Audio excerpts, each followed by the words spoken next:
안녕하세요. 결혼한 지 1년도 안 된 30대 여성입니다. 오늘은 제가 정말 답 안 나오는 저희 시댁 이야기를 좀 해볼까 해서 여길 찾아왔어요.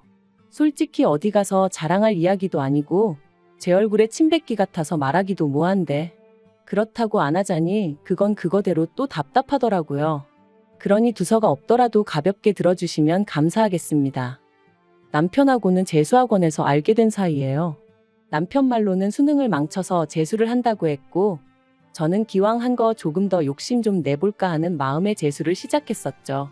다만 저는 원래 시쳇말로 인생은 독고다이라는 생각으로 아무하고도 교류하지 않고 공부에만 몰두하려고 했는데 학원에서는 그게 무조건 좋은 건 아니다 하면서 임의로 조를 짜주더라고요. 친구를 사귀라는 게 아니라 서로 경쟁 의식도 느껴가며 동시에 의지도 해가며 그렇게 공부하라고. 그래야 지치지 않고 버틸 수 있다면서 말이죠. 그래서 얼떨결에 남편은 물론이고 다른 몇몇 친구들과 얼굴 트고 지내게 되었어요. 하지만 눈 깜짝할 사이에 1년이 흐르고 각자 대학에 진학하게 되면서 이후로는 다시 사이가 소원해졌네요. 연락이 완전히 끊어진 건 아니었지만 아주 가끔 안부나 묻는 정도로 말이죠. 그러다 남편과 다시 만나게 된 건 같이 공부하던 친구의 결혼식에서였어요. 여담이지만 그 친구는 워낙에 낯을 많이 가려서 부를 친구가 거의 없다고 했고 그러면서 저희더러 사람 살리는 셈치고 제발 와달라고 사정을 했었거든요. 아무튼 그래서 어쨌든 축하할 일이니까 좋은 마음으로 참석했는데 거기서 남편이 먼저 저를 알아보고 인사를 해왔습니다. 그리고 그게 계기가 되어 얼마 후에는 본격적으로 연애를 하게 되었죠. 남편은 대학을 졸업하고 이후로 워킹홀리데이도 다녀왔지만 취업이 쉽지 않았다고 했어요. 그래서 결국 3년의 공부 끝에 9급 공무원에 합격했다고요. 반면에 저는 대학을 졸업하자마자 바로 대기업에 들어갔고 남편과 만났을 땐 대리였네요. 하지만 저희 둘이 만나는 데 있어 적어도 저에겐 이런 조건들이 크게 중요하진 않았습니다. 남편이 저를 많이 사랑해주고 아껴준다는 거 그게 가장 중요하다고 생각했거든요. 그리고 어느 상황에서든 제 선택을 존중하고 제 편이 되어줄 사람이란 확신도 있었으니까요. 그래서 결혼 이야기도 제가 먼저 꺼냈어요. 보아하니 남편은 저랑 결혼하고 싶은 건 확실해 보였는데 자기가 저에 비해 가진 게 없으니까 차마 말을 못하는 눈치였거든요. 그래서 제가 먼저 용기를 냈네요. 사실 남편하고 저하고 직업만 차이 나는 건 아니었어요. 저희 집이 얼마나 대단한 집안은 아니었지만 그래도 양가 부모님 노후 문제도 그렇고 재정적으로 차이가 컸죠. 그런데 이 부분도 솔직히 저는 크게 문제될 거라고 생각하지 않았던 게 저희 친정에서는 이미 남편 쪽 사정을 어느 정도 알고 계셨고 그럼에도 불구하고 제가 남편과 결혼하고 싶다 했을 때 네가 좋으면 우리도 좋다는 말씀으로 허락을 해주셨었거든요.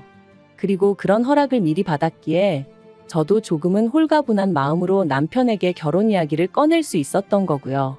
그런데 상견례 자리에서 그렇게 황당한 이야기가 오가게 될 줄은 솔직히 꿈에도 상상하지 못했네요. 남편 집안이 보수적이고 남성 중심적이라는 건 진작에 알고 있었어요. 다만 남편은 그런 가정 환경에도 불구하고 꽉 막힌 사람은 아니었기에 그런 집안 분위기 때문에 신우가 고생을 많이 했다는 걸 잘 알고 있더라고요. 그리고 아닌 게 아니라 남편과 결혼 이야기가 오가면서 처음 시댁에 인사를 드리러 갔을 때 아버님 말씀 한마디 한마디에 잔뜩 긴장해 있는 신우와 그런 신우는 나 몰라라 하시고 오로지 아버님과 남편을 챙기시는 어머님을 보면서 남편 말이 무슨 이야기인지 확실히 알 수 있었어요. 반면에 저희 집은 시부모님하고 비교하면 일단 연세도 젊으시고 두 분 다 사회생활을 오래 하셨다 보니 마인드가 열려 있으셨거든요. 그래서 아닌 게 아니라 상견례 자리가 은근히 걱정이 되었는데 아니나 다를까 시부모님께서 저희 부모님이 무슨 딸 가진 부모니까 쩔쩔매기라도 하실 거라 생각하셨던 걸까요? 처음부터 말도 안 되는 말씀만 늘어놓으셨거든요. 일단 시작은 제 직장 생활이었어요.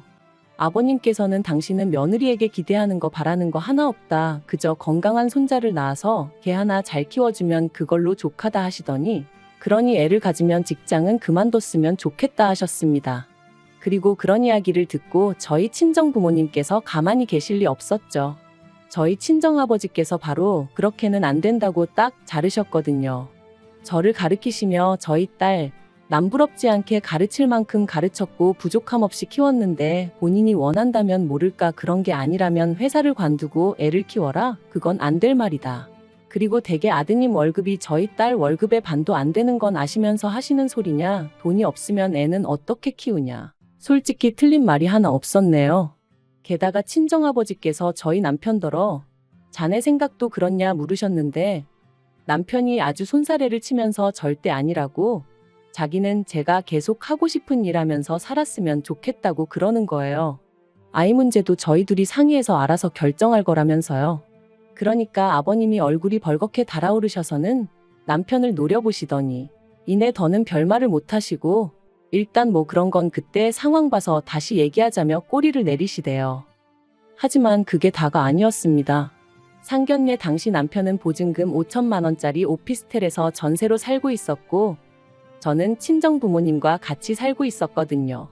그리고 친정부모님은 하나뿐인 딸이 시작부터 고생하는 건 보고 싶지 않다 하시며 시부모님께 먼저 저희 신혼집을 당신들이 해주시겠다 하셨습니다. 시댁을 무시하는 의도는 결코 없었고 오히려 부담을 덜어드리고자 좋은 뜻으로 하신 말씀이셨어요. 명의도 남편과 저 공동명의로 해주시겠다 하셨고요. 그리고 이번만큼은 시부모님께서 저희 친정부모님의 제안을 무척이나 마음에 들어 하셨습니다.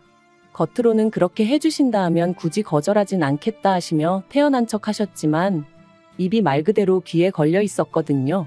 그런데 뒤이어 저희 친정어머니께서 대신 예단이나 예물 같은 쓸데없는 허례허식은 생략하자고 하자 시부모님의 안색이 싹 달라지대요. 특히나 어머님도 아닌 아버님께서 아무리 그래도 어떻게 예단을 생략하냐, 그건 경우가 아니라고 아주 강경하게 말씀하셨죠.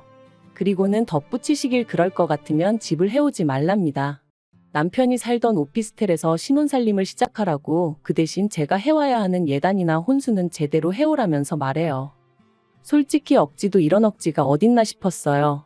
친정에서 해준다는 30평대 아파트를 마다하고 고작 그 예단하고 혼수가 뭐라고 10평도 안 되는 오피스텔에서 신혼살림을 시작하라니.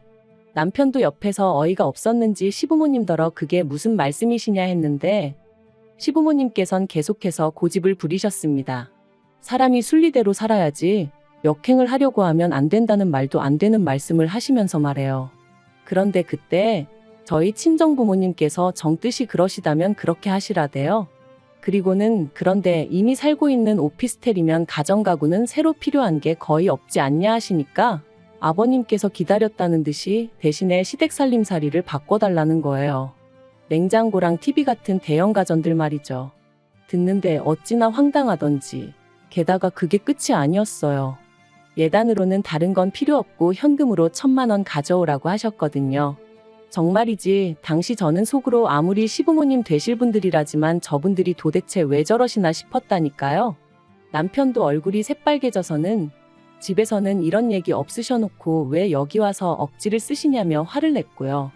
그런데 이때도 저희 친정부모님은 흔쾌히 그렇게 하라셨습니다. 그 정도 조건이면 맞춰드리겠다면서 말이죠.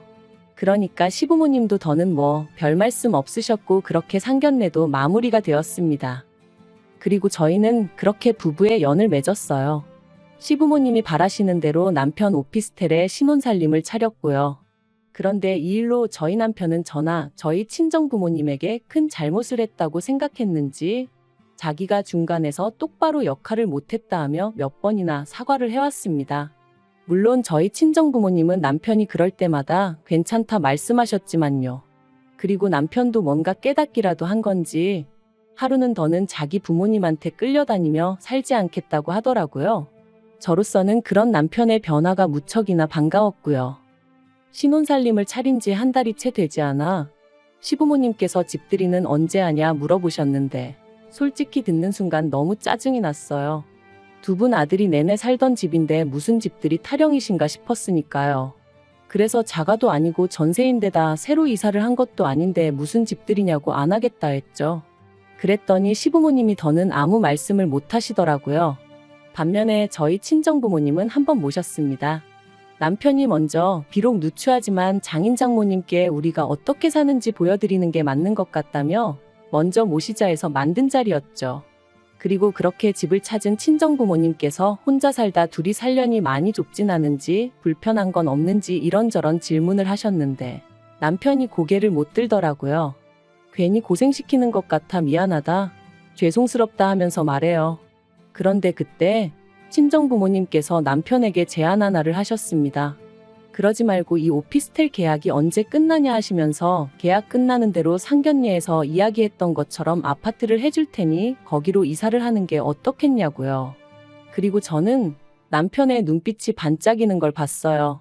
솔직히 상견례 때도 시부모님 때문에 아파트가 눈앞에서 날아가는 걸 보고는 엄청나게 속상해했었거든요. 남편은 저희 부모님의 제안을 받아들였고 전세 만기까지는 3달밖에 남지 않은 상황이었습니다. 남편은 신이 나서 이사 준비를 시작했고 하는 말이 전세 보증금 5천 돌려받으면 시댁에 해드린 혼수 비용은 돌려주겠다고 하더라고요. 그리고 남은 돈으로는 저희 부모님이 해주시는 아파트에 들어갈 혼수를 하자대요. 철이 없는 건지 사람이 긍정적인 건지 솔직히 시부모님의 반응을 생각하면 걱정도 되었지만 그와는 별개로 저희 친정부모님의 제안을 오해 없이 기쁘게 받아줘서 고마운 마음이 컸어요. 그리고 저희는 계획대로 아파트로 이사를 했습니다. 그런데 아파트 명의는 친정부모님이 원래 약속대로 공동명의로 해주겠다 하시는 걸 남편이 거절하여 제 단독명의로 했어요. 남편이 말하길 자기가 기여한 바도 없는데 욕심내지 않겠다면서 마음만 감사히 받겠다고 하더라고요. 게다가 남편은 돌려받은 전세 보증금 중 1,000만 원을 저희 친정부모님께 드렸습니다. 자기 부모님이 예단을 받으실 상황이 아니었는데 억지로 받아가신 거 잘 알고 있다며 진작에 돌려드렸어야 하는데 죄송하다고 꼭 받아달라 했죠. 시부모님께는 아들인 자기가 해드린 걸로 하면 된다면서 말해요. 그리고 그런 남편의 설명에 저희 친정부모님도 처음엔 괜찮다 하셨지만 결국 받으셨습니다. 물론 저에게 다시 주시면서 비상금으로 가지고 있으라 하셨지만요. 그렇게 이사하고 짐 정리하고 하다 보니 어느새 일주일 정도 지나 있었고 그간 이런저런 핑계를 대가며 어떻게든 어머님이 오피스텔에 오시는 걸 막았었는데 언제까지 숨긴다고 숨겨질 일도 아니었기에 어떻게 말씀을 드려야 하나 걱정이 이만저만이 아니었어요. 그런데 방법을 찾기도 전에 결국 어머님이 연락도 없이 저희 오피스텔에 찾아가셨던 모양이 돼요. 어떻게 말도 없이 이사를 갈 수가 있냐며 시댁이 완전히 뒤집어졌습니다.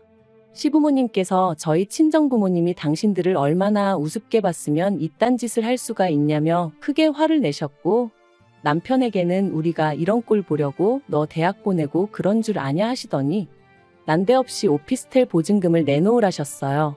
남편 돈이었지만 괘씸해서 당신들이 가져가야겠다는 억지를 쓰시면서 말해요. 그런데 남편도 보통은 아니었습니다. 남편이 남은 돈 없다며 딱 잘났거든요. 장인 장모님이 집 사주셨으니까 혼수는 자기가 하는 게 맞지 않냐며 그래서 그 보증금으로 혼수했다 했거든요. 그러니까 말 그대로 어머님이 거의 졸도를 하셨죠. 시부모님은 제가 있는데도 불구하고 남편더러 저희 집안이 아주 못 배워먹은 경우 없는 집구석이다 하시며 이혼하라 소리까지 서슴지 않으셨습니다. 그리고 남편은 남편대로 이사한 아파트가 얼마나 좋은 줄 아냐며 장인 장모님이 잘해주시는 게 도대체 뭐가 문제냐며 시부모님께 따지고 들대요. 자기가 그래도 처복이 있어서 이런 것도 누리고 살게 되었는데 어머니 아버지는 도대체 뭐가 마음에 안 드시는 거냐면서 그러자 시부모님이 그런 것도 다 순서가 있는 법이라며 저희 친정부모님이 시부모님한테 저희한테 집을 사줘도 될지 그런 걸 허락을 받고 일을 진행하셨어야 된다는 거예요. 그러면서 아들 가진 부모랑 딸 가진 부모랑은 입장이 다른 거라며 그런데 저희 집은 그런 걸 몰라도 너무 모른다고 그리고 여자가 뭘 모르면 남자가 나서서 딱딱 정리를 해줘야 하는데 보아하니 저희 집은 저희 어머니가 너무 목소리가 크다고 그러니 이런 꼴이 나는 거라나요? 그리고 거기까지 듣고 있으니 도저히 가만히 있을 수가 없었습니다. 그래서 제가 아버님더러 지금 시대가 어떤 시대인데 말씀을 그렇게 하시냐고 따졌어요. 그리고 배운 걸로 따져도 저희 친정어머니가 아버님보다 더 배우셨고 사회적 입지로 봐도 훨씬 더 높으신 거 모르시냐? 아버님 이러시는 거 혹시 자격지심 아니냐고 쏘아붙였죠. 그런데 그걸로도 분이 안 풀려서 남편한테 당신도 아버님 말씀이 옳다 생각하면 나 따라오지 말고 그냥 이 집에 있으라고 했어요. 혼수하는데 든 돈은 내가 계좌이체로 지금 당장 보내주겠다면서요. 그랬더니 남편이 말 그대로 넌더리를 치며 무슨 소리냐고 자기는 저랑 가겠답니다. 그리고는 시부모님한테 이러실 거면 당분간 연락하지 마시라대요. 자기 이혼당하기 싫다면서 말이죠. 그러니까 어머님이 아버님한테 우리 아들 뺏겼다며 어떡하냐 하소연하시고 아버님은 아버님대로 저랑 남편 가만 안 두겠다고 욕을 퍼부으시고 정말이지 난리도 그런 난리가 없었답니다. 그리고 그날 이후로 지금까지 시부모님하고는 왕래가 없어요. 시부모님이 일방적으로 연락을 해오시긴 하시지만 여전히 그 억지스러운 태도를 고수하고 계신 탓에 대화가 통하지 않는 상황이죠. 다만 그 집에 남아있는 남편의 여동생, 그러니까 신우말로는 아버님 어머님의 다툼이 잦아지셨답니다. 어머님이 아버님더러 적당히 좀 하지 그랬냐며 능력도 안 되면서 무조건 윽박지르기만 한다고 애들이 콧방귀나 끼겠냐. 그러면 아버님은 그런 어머님한테 너가 뭘 안다고 나서냐. 네가 이러니까 아들이고 며느리고 저 모양이다. 솔직히 어머님이 아버님한테 걸핏하면 무시당하고 그러는 걸 저도 알다 보니 어떻게든 어머님만이라도 모시고 나왔으면 좋겠다는 생각도 아닌 게 아니라 몇 번이나 했었어요. 하지만 이제 와서 어머님이 아버님하고 이혼을 하실 것 같지도 않고 그렇다고 그러면 신우만이라도 데리고 나올까 그 생각도 해봤지만 솔직히 제가 평생 책임져 줄 수도 없는 상황이다 보니 지키지 못할 말은 안 하느니만 못한 거니까요. 한편 남편은 어머님이나 신우에 대한 걱정과는 별개로 당장 누리고 있는 생활에 몹시 만족하는 눈치입니다. 방마다 빌트인으로 되어 있는 에어컨을 보고는 장모님 센스가 장난이 아니시라며 요새는 집에 올 생각에 퇴근만 기다려진다대요. 전에 살던 오피스텔하고 비교하면 천국이 따로 없다면서 말이죠. 그리고 남편이 저희 친정부모님이 해주신 것들에 고마워하는 모습을 보는 것만으로도 솔직히 저도 너무 행복하고 친정부모님께 감사한 마음뿐입니다. 앞으로 그 은혜에 보답하기 위해서라도 남편과 알콩달콩 행복하게 사는 모습만 보여드리려고요. 그리고 언젠가 아버님도 당신의 과오를 깨닫게 되신다면 그땐 저희에게 미안해하시려나요? 저희는 아버님이 먼저 손을 내밀어만 주신다면 언제든지 잡아드릴 생각이니까 언젠가는 꼭 달라지셨으면 좋겠습니다.